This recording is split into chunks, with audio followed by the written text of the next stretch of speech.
But before we hit the road in Israel, we'll need to go back in time, way back, to a time before Israel even existed, to the Middle Bronze Age, to the beginning of the era of the Patriarchs. And who were the Patriarchs? Glad you asked. In short, they were Abraham, his son Isaac, and Isaac's son Jacob. Now let's start with Abraham, or Father Abraham, as he's referred to by Jews, Christians, and Muslims.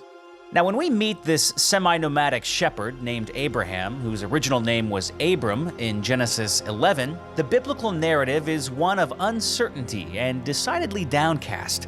The tragic events that have taken place in the Garden of Eden had resulted in a broken relationship between God and humankind. And shortly after the chaos of the Tower of Babel, Abram is introduced as the one through whom God would once again unite and bless humanity. God tells him that all the families and nations will be blessed through him and his seed. Abram believed God's promises, and a covenant was established between them concerning Abram's offspring and the land they would inherit. The beginning of God's people was established, at least in theory. Abram, whose wife was barren and aging, would need a son. At God's request, he traveled to the land of Canaan and lived for a while in various locations: Shechem, Hebron, Bethel, and the Negev desert, to name a few. Now, God did give him his son, several in fact. The first was Ishmael, who Abraham conceived with his wife's servant, Hagar.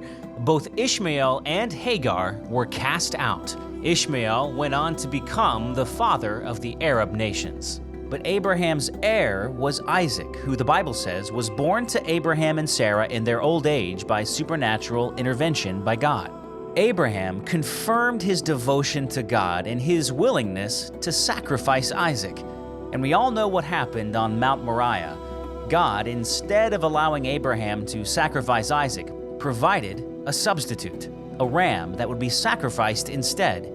Abraham would go on to be the son through whom God's people, the Hebrew nation, would come into existence.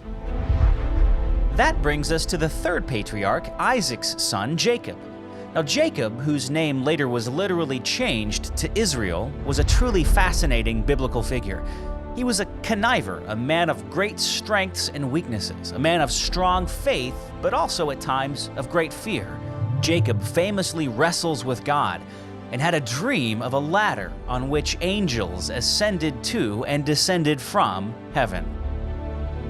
God's promises to make a great nation would be further fulfilled when Jacob found himself the father of 12 sons, one of whom, Joseph, would rise to great power in Egypt.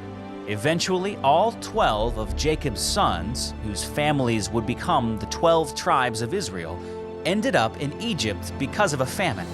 And despite the fact that the Hebrew nation spent the next 400 years growing larger and larger while living in Egypt, they eventually became slaves and would need God to deliver them out of bondage.